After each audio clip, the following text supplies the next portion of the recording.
Good morning students. Last वाली class में हम लोगों ने मैट्रिक्स मल्टीप्लिकेशन कंप्लीट किया था। अब हम लोग नया टॉपिक स्टार्ट कर रहे हैं, this is transpose of matrix. तो देखते हैं कि ट्रांसपोज ऑफ मैट्रिक्स क्या होता है।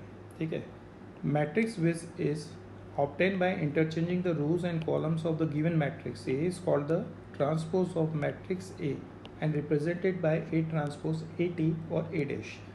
इसका मतलब क्या हुआ? इसका मतलब ये हुआ कि जैसे सपोज मेरे पास कोई एक मैट्रिक्स है।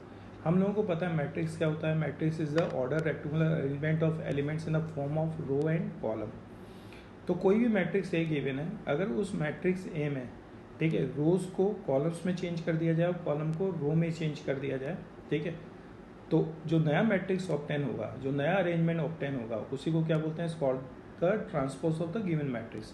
फॉर एग्जांपल हमने लिया है suppose matrix A are in a form of 2x3, मतलब नंबर ऑफ रोज कितने हैं? 2 हैं, और कॉलम्स कितने हैं हम लोगों के पास? 3 कॉलम्स। ठीक है, ऑर्डर क्या है? Order is 2x3।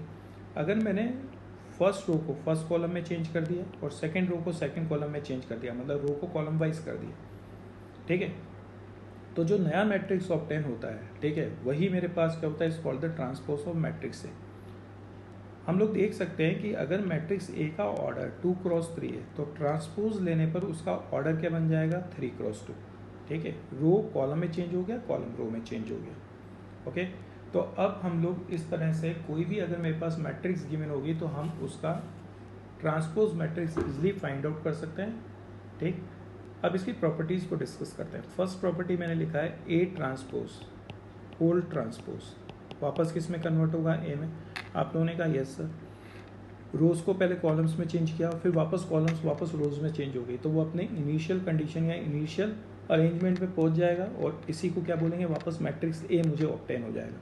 तो अगर मैं किसी मैट्रिक्स का ट्रांसपोज लेता हूँ और देन अगेन होल ट्रांसपोज लगाता हूँ तो मैट्रिक्स ए मुझे ऑब्टेन हो जाएगा। अगर मेरे पास A plus minus B whole transpose दे रखा है तो हम इस ट्रांसपोज को सेपरेट कर सकते हैं और हम लोग लिख सकते हैं इसको A transpose plus minus B transpose.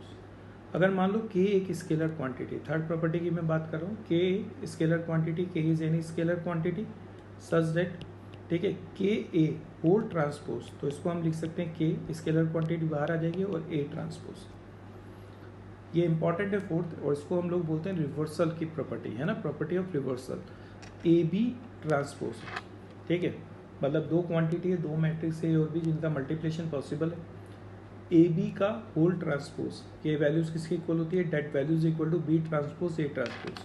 आप ध्यान से देखो यहाँ पे क्या है? रिवर्सल प्रॉपर्टी लग रही है, मतलब रिवर्स हो जाता है। सेम प्रॉपर्टी इनवर्स में भी लगती है और सेम प्रॉपर्टी एडजॉइंट में भी लगती है। तो ए बी का जो ट्रांसपोज है उसको हम लिख सकते हैं B transpose multiply with A transpose. हम इसको एक बार क्रॉस चेक करते हैं कि क्या ये सही है, गलत तो नहीं है। तो suppose I am taking a matrix A, ठीक है, of order 2x3 and matrix be with order 3x4। हम लोगों को पता है अगर मैं ये पर्टिकुलर ऑर्डर कंसिडर करता हूँ तो मुझे पता है ए क्रॉस बी पॉसिबल होगा। हम लोगों ने ये मैट्रिक्स मल्टीप्लिकेशन में डिस्कस किया हुआ था। If the matrix A 2x3 and order of matrix 3x4, तो ए क्रॉस बी का जो रिजल्टेंट ऑर्डर होगा वो क्या होगा? 2x4। ठीक है, अब ए बी का ऑर्डर अगर 2x4 है तो ए बी के ट्रांसपोज का ऑर्डर क्या होगा? 4x2। 4x2 होगा, तो मैं कहा यस। अगर मैं बी ट्रांसपोज निकालता हूँ तो बी का ऑर्डर क्या था? 3x4, तो बी ट्रांसपोज का ऑर्डर होगा 4x3। ए का ऑर्डर था 2x3, तो ए ट्रांसपोज का ऑर्डर होगा 3x2। फाइन। अब मैंने मल्टीप्लिकेशन देखा बी ट्रांसपोज और ए ट्रांसपोज, ये क्या होगा? 4x3 और ये क्या होगा? 3x2। पॉसिबल मल्टीप्लिकेशन, जो रिजल्टेंट होगा उसका ऑर्डर हो गया 4x2। देखो दोनों ऑर्डर क्या आ रहे हैं? सेम। इसका मतलब जो प्रॉपर्टी लगाई है वो सही है। अगर किसी बच्चे को लगेगा कि नहीं सर हम बी और इसको इस तरह से लिखते हैं, अगर मैं इस तरह से लिखूंगा तो ए ट्रांसपोज जो था वो 3x2 था और बी जो ट्रांसपोज था वो 4x3 था। ये तो मल्टीप्लिकेशन ही पॉसिबल नहीं हो रहा है ना। तो ध्यान रखना है कि ये रिवर्सल की प्रॉपर्टी है। अब इसी प्रॉपर्टी का यूज़ करके मैंने इसको जनरलाइज किया। जैसे suppose A1 A2 A3 and so on AN बहुत सारे मैट्रिक्स मल्टीप्लाई है और इनका ट्रांसपोज है, ठीक है, तो हम लोगों को पता है कि ये जो फर्स्ट जो रिवर्सल की प्रॉपर्टी जो लास्ट है वो फर्स्ट पे आ जाएगा, सेकेंड लास्ट सेकेंड नंबर पे, जो थर्ड है वो थर्ड लास्ट, सेकेंड है सेकेंड लास्ट और फर्स्ट लास्ट पे, सबके ऊपर ट्रांसपोज सेपरेट हो जाएगा। हाँ या ना? अब मुझे पता है जैसे ही मैं यहाँ पे प्रॉपर्टी लगाऊंगा, जैसे ये वाला प्रॉपर्टी हम लोग देखते हैं, तो ए सोन whole power whole transpose separate होगा, तो ए ट्रांसपोज एंड सोन A transpose, same quantity N times आ रही है, तो इसकी पावर क्या बन जाएगी, A transpose whole power N. तो इस प्रॉपर्टी को देखकर हमें समझ में आ रहा है कि एन और टी क्या हो सकते हैं, इंटरचेंज। अगर कहीं पे लिखा है A to the power N whole transpose, तो इसको हम लोग लिख सकते हैं A transpose whole power N. Next पे आइए, नेक्स्ट 7th मैंने लिखा है आप लोगों के लिए, अगर if A is a square matrix, A मेरे पास क्या स्क्वायर मैट्रिक्स है, सब लोगों को पता है स्क्वायर मैट्रिक्स मतलब number of rows equal to number of columns, जिसका फॉर्म हो, जिसका शेप क्या हो, स्क्वायर जैसा। तो A is a square matrix, then matrix A determinant values of matrix A is equal to determinant values of matrix A transpose. वैसे भी हम लोग डिटरमिनेंट में डिस्कस कर चुके हैं कि अगर मेरे पास कोई भी मैट्रिक्स है, ठीक है, कोई भी डिटरमिनेंट है, और अगर उसमें रोज और कॉलम्स को इंटरचेंज कर दिया जाएगा तो वैल्यूज ऑफ डिटरमिनेंट अनचेंज रहती है। तो हम लोग यहाँ इजीली कह सकते हैं कि अगर if A is a square matrix then determinant values of matrix A, ठीक है, वो किसके इक्वल होगी, is equal to determinant value of matrix A transpose. Suppose मैंने एक सिंपल सा क्वेश्चन लिखा, क्वेश्चन मेरे पास है 3a plus 4 times of B transpose equal to this matrix और 2b minus 3 times of A transpose equal to this matrix, और मैंने आप लोगों से कहा find out the values of B. ये एकदम सिंपल सा क्वेश्चन है, जैसे हम लोग 9th और 10th क्लास में लीनियर इक्वेशन के सॉल्व करते थे क्वेश्चन, ये उसी टाइप का क्वेश्चन है। एक तरह से 2 इक्वेशन दे रखी होती थी लीनियर इक्वेशन में, एक्स और वाई, और हम लोगों को उसको सॉल्व करके एक्स और वाई निकालना होता था। अब यहाँ पे आप देखोगे तो ये मैट्रिक्स इक्वेशन दे रखी है, 2 मैट्रिक्स इक्वेशन दे रखी है, और उसमें 2 अननोन है, matrix A and matrix B. हमें मैट्रिक्स ए और मैट्रिक्स बी फाइंड आउट करना है, ठीक है। या लेकिन जब भी हमारे पास लीनियर इक्वेशन होती थी तो उनका जो फॉर्म होता था वो एक जैसा होता था। जैसे फर्स्ट इक्वेशन में अगर वेरिएबल एक्स और वाई है तो सेकंड में भी वेरिएबल क्या होते थे, एक्स और वाई। तो यही काम हमें यहाँ करना चाहिए, लेकिन यहाँ पे थोड़ा सा अलग है। यहाँ पे फर्स्ट में वेरिएबल ए है और बी ट्रांसपोज है, जबकि सेकंड में वेरिएबल बी है और ए ट्रांसपोज है। तो हम लोगों को क्या करना चाहिए, वेरिएबल को सेम करना चाहिए। इसके लिए मैंने सेकंड इक्वेशन का क्या ले लिया, ट्रांसपोज। इसको मैंने लिख दिया 2b माइनस 380 का होल ट्रांसपोज, और इसके ऊपर भी क्या अप्लाई हो गया, ट्रांसपोज अप्लाई हो गया। ये क्वांटिटी हो गई 2 टाइम्स ऑफ बी ट्रांसपोज, ये क्या हुआ, ए ट्रांसपोज देन ट्रांसपोज, तो ए में कन्वर्ट हो गई। और इसमें ये जो रो वाइज एलिमेंट थे वो किस में चले गए, column wise. Second row become second column, third row become third column.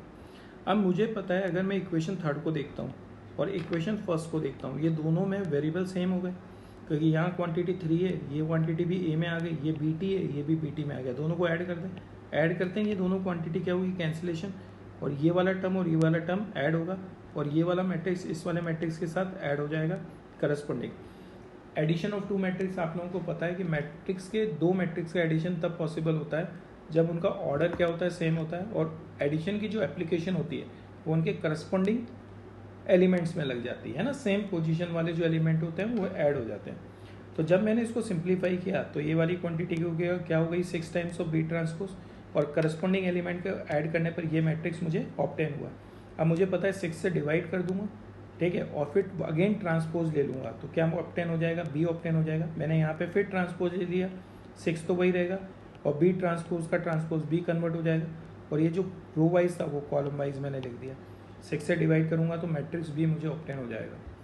या फिर हम इसको ऐसा भी कर सकते थे, इससे आसान तरीका भी हो सकता था, मैं फर्स्ट वाले पे क्या अप्लाई कर देता, ट्रांसपोज। जैसे ही मैं फर्स्ट वाले पे ट्रांसपोज अप्लाई करता तो ये बनता 3a ट्रांसपोज, और ये क्या बनता 4b, और ये वाली quantity -1 3 7 column wise, -5 4 6 column wise हो जाता, और फिर सिंपल सा जो नई मैट्रिक्स जो इक्वेशन आई है उसको इसमें ऐड कर देता। तो डायरेक्टली मेरे पास किसकी वैल्यूज आती थी, बी की, क्योंकि ये क्वांटिटी बन जाती 3a ट्रांसपोज, ये क्या बन जाता 4b, और ये वाली क्वांटिटी -1 3 7 -5 4 और 6, और जैसे ही मैं दोनों को ऐड करता तो ये कैंसिलेशन हो जाता और ये दोनों ऐड होकर 6b की वैल्यूज ऑब्टेन हो जाती। अब इसी टॉपिक से रिलेटेड टॉपिक आता है मेरे पास, सिमेट्रिक और स्क्यू सिमेट्रिक मैट्रिक्स। हम लोगों को ये देखना है कि क्या होता है सिमेट्रिक मैट्रिक्स और क्या होता है स्क्यू सिमेट्रिक मैट्रिक्स। देखो सिमेट्रिक मैट्रिक्स क्या होता है, एक तो ये ध्यान रखना है ये कि ये सब क्या है, स्क्वायर मैट्रिक्स के टाइप। जैसे मान लो मेरे पास एक स्क्वायर मैट्रिक्स है ना, उसको हम सिमेट्रिक कब बोलते हैं, तो square matrix A is said to be symmetric matrix if A transpose equal to A, मतलब उस मैट्रिक्स का ट्रांसपोज लेने पर वापस मुझे मैट्रिक्स ए ऑब्टेन हो जाएगा, तो इसको क्या बोलते हैं, it's called the symmetric matrix. ठीक है, अगर मैं जनरल वे में इसको रिप्रेजेंट करूँगा तो इसका मतलब क्या होगा, A suppose I am taking A is any matrix A I J N cross N क्योंकि वो स्क्वायर मैट्रिक्स, तो इसमें ऐसा होना चाहिए कि ए आई जे जो एलिमेंट होगा वो ए जे आई के इक्वल होगा। समझ में आया? ठीक है, इसका मतलब जैसे ये एलिमेंट है A12, ये क्या होगा A21, दोनों बराबर होंगे। A13 A31 A23 A32 ये सेम होने चाहिए। डायगोनल के लिए कोई कंडीशन नहीं होगी, जो प्रिंसिपल डायगोनल पे एलिमेंट आएंगे उनके लिए कोई कंडीशन नहीं होगी, क्योंकि ऐसा करने पर ट्रांसपोज लेने पर कोई भी चेंजेस तुम्हें नज़र नहीं आएंगे, क्योंकि अगर मैं इसको रो इसका ट्रांसपोज लेता हूँ तो मुझे वापस वही ऑब्टेन हो जाएगा। इसका मतलब क्या समझ में आया?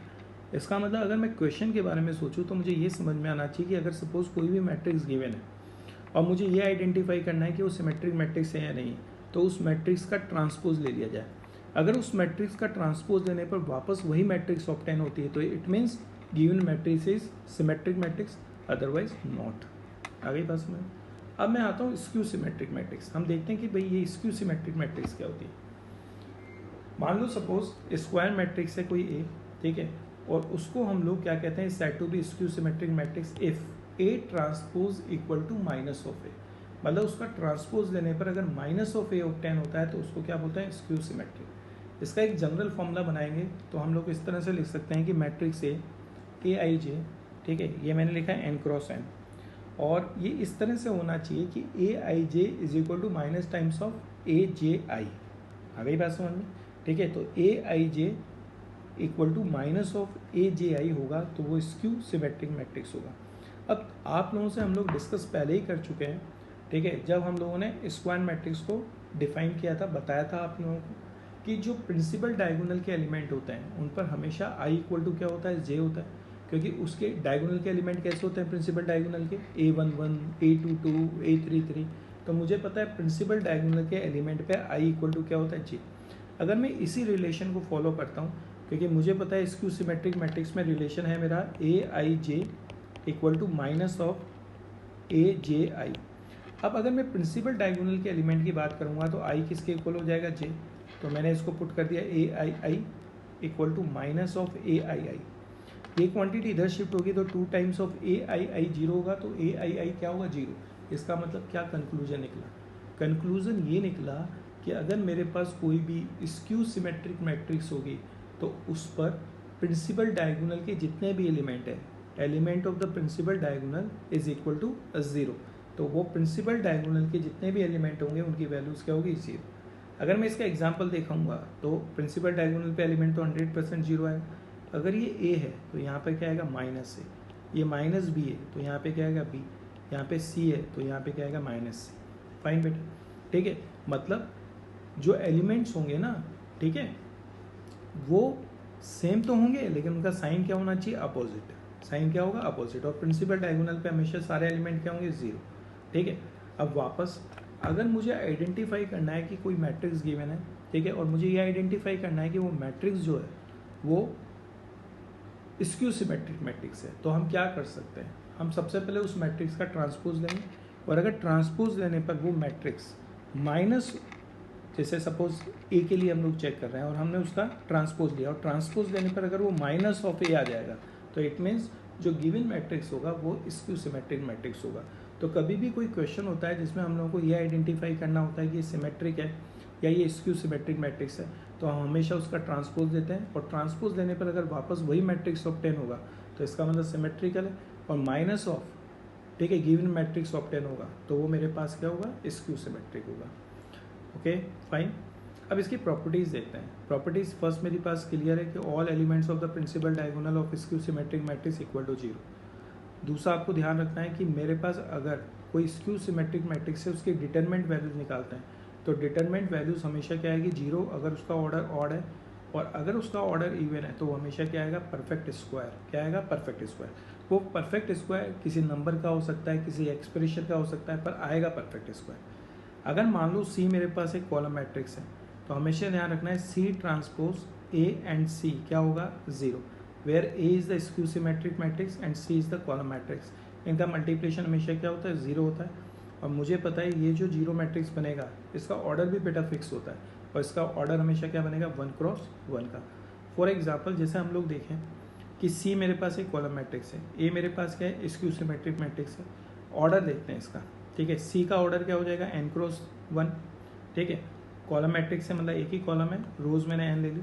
सी ट्रांसपोज क्या होगा 1 क्रॉस n, ए क्या है n क्रॉस n का, तो 1 cross n, n cross n और n क्रॉस 1। देखो ऑर्डर क्या होगा, ऑर्डर क्या आएगा 1 क्रॉस 1। इसका मतलब ये 1 क्रॉस 1 का एक 0 मैट्रिक्स होगा, ठीक है। अब मैंने लिखा, ये बोर्ड के लिए तुम लोगों के लिए इंपॉर्टेंट 12th क्लास में इस तरह से क्वेश्चन पूछे जाते हैं। जैसे सपोज मेरे पास कोई भी एक स्क्वायर मैट्रिक्स है, तो उस स्क्वायर मैट्रिक्स को हम सिमेट्रिक और स्क्यू सिमेट्रिक मैट्रिक्स के सम में रिप्रेजेंट कर सकते हैं। जैसे मैंने लिखा सपोज मैट्रिक्स ए, और इसको मैंने लिखा 1/2 of A plus A T plus 1/2 of A minus A T. अब आप लोगों को पता है, साफ साफ मुझे पता है कि इन दोनों को सिंप्लीफाई करूँगा तो ये दोनों कैंसिलेशन होंगे, और a/2 और a/2 ऐड होकर a हो जाएगा, तो फाइनली ये a के इक्वल है। लेकिन इसके इस वाले पार्ट को देखते हैं, तो ये एक सिमेट्रिक मैट्रिक्स को रिप्रेजेंट करेगा और ये स्क्यू सिमेट्रिक मैट्रिक्स को रिप्रेजेंट करेगा। अब तुम लोगों को डाउट है कि सर ऐसा होगा या नहीं होगा। जैसे सपोज मैंने एक मैट्रिक्स कंसिडर किया b, ये क्या लिखा है a प्लस ए ट्रांसपोज। मुझे आइडेंटिफाई करना है कि ये सिमेट्रिक है स्क्यू सिमेट्रिक है, तो मैंने इसका ट्रांसपोज ले लिया। ट्रांसपोज लेने पर ये होल ट्रांसपोज बना इसका, इसको सेपरेट किया तो ये a हो गया, ए ट्रांसपोज हो गया, और ये क्या हो गया ए। फाइनली बी ट्रांसपोज किसके इक्वल हो गया बी के, तो बी क्या हो गया सिमेट्रिक। ऐसा कैसे ही मैंने इसके लिए चेकआउट किया। सी मेरे पास क्या होगा ए माइनस ए टी। अब मुझे चेकआउट करना है कि ये सिमेट्रिक है या स्क्यू सिमेट्रिक। मैंने इसका ट्रांसपोज लिया, तो इसका मतलब हुआ A minus A transpose whole transpose. See transpose separate करेंगे तो ए ट्रांसपोज प्रॉपर्टी अप्लाई की, वापस ए में कन्वर्ट होगा, और मुझे पता चला इस बार सी टी किसके इक्वल हो गया माइनस ऑफ सी। इसका मतलब ये वाला जो है ये क्या बन गया स्क्यू सिमेट्रिक। तो इसका मतलब ये मैट्रिक्स होगा सिमेट्रिक और ये मैट्रिक्स होगा स्क्यू सिमेट्रिक। इसका मतलब मैं किसी भी मैट्रिक्स या किसी भी स्क्वायर मैट्रिक्स को दो मैट्रिक्स के सम में रिप्रेजेंट कर सकता हूँ, जबकि एक सिमेट्रिक होगा और दूसरा स्क्यू सिमेट्रिक होगा, ठीक है।